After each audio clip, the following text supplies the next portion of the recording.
Good evening, I am Final Flash 50 and this is the final part of Sonic 2. And this will be a long part, but I didn't feel like making 8 parts to this playthrough, so here we are on an airplane in Sky Chase Zone. Yeah, that's right, I told you last part we'll be on an airplane. Yeah, we're not playing a level inside of an airplane, we're riding on an airplane for the... I guess that's kind of the same thing, we're just not inside of the plane. We're still riding a plane though. But yeah, this is Sky Chase Zone, and your enemies here are birds that will fly at you that will kind of come out of nowhere sometimes, and then these guys riding these robotic turtles. Note, the turtles on top are your enemy.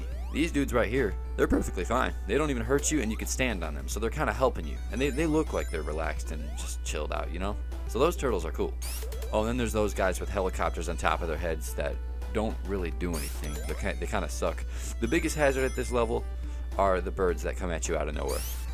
Because these guys riding the turtles, you know, they just shoot this slow little bullet at you. It's so easy to dodge. And those birds, as you can see, if you stand too close to the right side of the screen, they hit you. They come out of nowhere on you. So just dodge those, and you know, this level's not hard at all, honestly. It's just kind of a cool level to play because you're on a plane. But on that plane, Tails and Sonic find this place. This is the Wing Fortress, and it will be our next level after this. So, you know, Tails has spotted it now, and we are en route to board this huge ship that we're flying past right now. And also, as a kid, I always thought that all these huge flames here with these jets, I always thought they would hurt you if you hit them. But you can see I went straight through it there and it didn't do anything, so don't worry about that. But yes, we found the Wing Fortress and we must board it. Yeah, this is where things in the game start to take off. It's not just zone from zone anymore, you know, play both acts and you move on. No, we're getting, the story's starting to all come together now. So, Tails had to fly us to the sky so we can get to Eggman, because he took off flying away after Metropolis Zone, I guess. They didn't really show him doing that. But that was a factory after all, so you know, maybe he had his death egg. Maybe Metropolis is where Eggman built the death egg, you know? You never know. So that was the end of Sky Chase Zone, and now we move on to Wing Fortress, where Tails is playing, suffers a blow. Yikes, hope you're alright, Tails, because we might be needing him soon. But anyway, here we are in Wing Fortress Zone, and this might be the hardest level in the game. I don't know, the thing is, after Mystic Caves, the difficulty of levels doesn't really depend on the zone, it depends on the act individually. So this is one standalone act, and I don't know, it could be the hardest level in the game. All I know is that these jumps at this part here are definitely a little difficult. You have to jump on the very furthest point in the bars, otherwise you can't make the jump onto these platforms because they don't really come that close to you.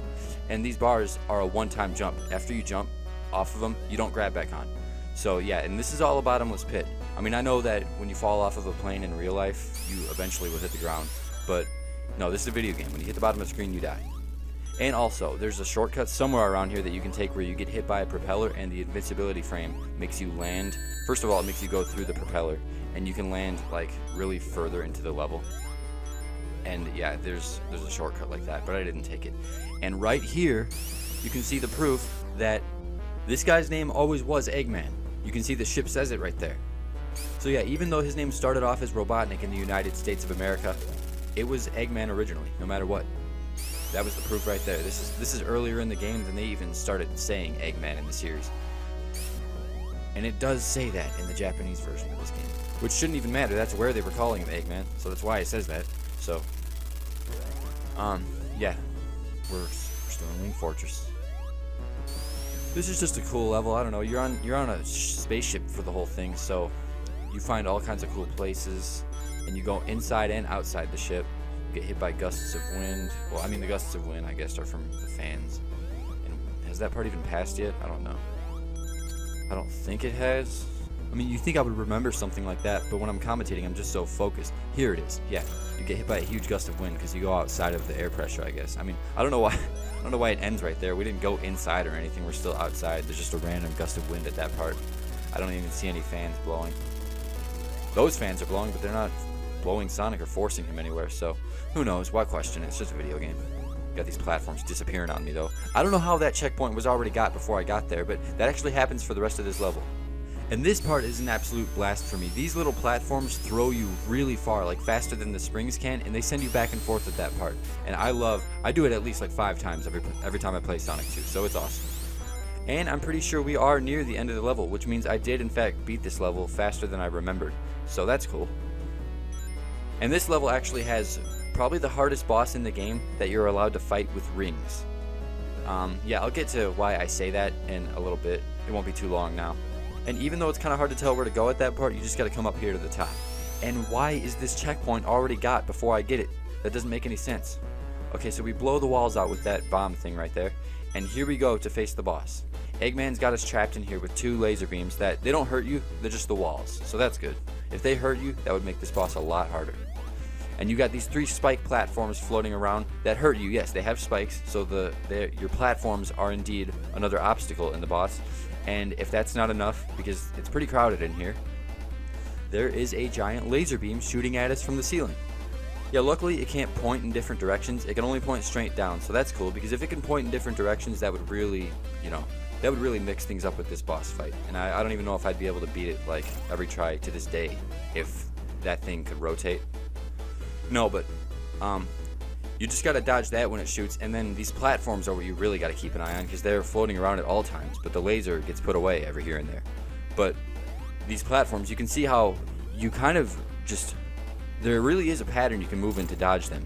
You can just jump over them one at a time and keep your spot. Like I dodged that, I jumped on top of that one. I don't know. It's a pattern. There is a pattern you can follow. You just have to have played this boss enough times throughout your whole life, maybe, because that's what I did to get this good at it. And I also don't always beat it on every try, and for the sake of recording this game for a playthrough, I did make sure that I played this boss perfectly. So, I'm not just extremely good or extremely lucky. That took practice, and that took a few tries. So that boss is taken care of, and we move on to the climax and finale of this game. Sonic sees the Death Egg taking off. Fuck, Eggman got away. Tails has always got our back. I knew we'd be needing him later. So Tails gives us a ride further up into the sky. We're chasing the Death Egg even more. As you can see, the chase gets pretty heated. We're moving pretty fast upwards. Gotta be honest, I can't even believe that plane can move that fast upwards. It's a propeller plane and not a jet, but whatever. So Sonic jumps off of the tornado. That's what that plane is called, by the way, the tornado. Sonic jumps off of it onto the Death Egg, and the Death Egg flies, indeed, into space. So I don't know how Sonic isn't disintegrating right now, or at least suffocating. But anyway, this mini ship isn't the Death Egg, by the way. I guess I was wrong. This is the Death Egg up in the sky. The Death Egg in its early phases of being built. And you get no rings here. And who do you fight here? A mechanical Sonic. Yeah, like we didn't get enough dealing with these robot Sonics in Sonic CD. No, we got to deal with one right here too. This prick is coming at us. And he's not nearly as badass as Metal Sonic. He's got some moves, but Metal Sonic is by far definitely more intelligent and has a bigger moveset, has a cooler moveset. This guy is just kind of I don't know. He's pretty difficult because of the fact that you don't have any rings. I mean, probably a little bit harder than the rest of the bosses. But yeah, just dodge him. Every here and there, he will spin dash, and then after you've hit him a few times, he'll do that. He'll spin dash and jump and shoot spikes everywhere. And then he does this, which you can hurt him during. And I actually managed to do it there twice, which took a really lucky jump. I was actually so happy I did that for the gameplay. And you can see Eggman's cowardly ass just sitting back there in the window just watching this fight happen from the sidelines. What kind of, I still don't get, what kind of person is Eggman to want to watch an animal get killed? Like, this guy really is sick, and I have no problem destroying all this shit he builds. So you can see him outrun Sonic again like he did in Sonic CD. That makes no sense to me at all. It never has. Ever since I was a little kid, I used to ask my brother, like, how is he doing that? How is some fat fuck named Eggman running faster than a guy whose power it is to run fast? Who knows? Whatever. This is the final boss we have right here. And basically the way he works is, well, he just flew away on me. Yeah, every here and there he'll actually fly upwards. So I don't know how tall this room is. I thought we were in a spaceship. But he'll crash down, and if you land behind him, or if he lands and you're behind him, he starts shooting these bombs at you. So that's his obstacle if you're behind him, because it's easier to hit him from behind, so he has to throw those bombs at you. But then if he lands and you're in front of him, you can jump at him, but you have to make sure those spikes in the front are pulled back enough, you know? Kind of like that first boss in Sonic CD, but this one takes more than just fucking 3 hits, and you don't just bounce if you hit them. Those are spikes, and you don't have any rings right now, so you will die if you make a wrong jump. So yeah, when he crashes down like that, he dips downwards, so that's an opportunity to hit him. And then when he shoots his claws like that at you, he also dips down. So if you want to take a risk, I don't know, you have to dodge those things when he shoots them. But if you dodge them well enough, you can go and hit him because he's dipped down to shoot them at you. And this boss doesn't just take 8 hits like the rest of the ones in the game. No, this shit was beefed up. I mean, you can see that thing is huge. It takes 12 hits to kill this boss. So this is a perfectly difficult final boss, and that's kind of why I call Sonic 2 the hardest Sonic game of the classic series, because there's no saving in this, and this final boss is hard even with continues. But I got this shit. I've played this shit since I was a kid, and I know how to beat this fool. You just gotta dodge everything he throws at you and hit him at the right time, honestly. So let's finish this fool off with one last hit. Bingo! He is defeated. But uh-oh, this place is ready to explode, and with one final spin dash, Sonic makes it out with seconds to spare. Or does he? Yeah, to anyone watching that from the ground, that explosion didn't look too good. And a lot of people probably thought Sonic is lost. Even though he defeated Eggman, he made the great sacrifice. But there was, after all, somebody who saw what happened up there. That's right, one of the blue birds that Sonic has been saving this whole game flew down and told Tails, hey, Sonic escaped that explosion and he needs your help. So Tails immediately takes off in the tornado towards that explosion, and he's going to try and see if he can save Sonic in time. So Sonic is falling after his huge climactic victory in space, thinking that he had just made a sacrifice, and that this is it. Well, little does he know, his new friend Tails is right on the job with the tornado, ready to be there and save him. And that is how Sonic 2 has its happy ending. And just with the way the music plays out in this last part, and how those few still images show how the story happens here at the end of the game, it gives you such a happy, blissful feeling on the inside. And there is no doubt in my mind that this is definitely one of the greatest Sonic games ever made. So, I'll wrap this Sonic game up just like I did the last two, where I tell you a little bit about my history with this game in the credits section.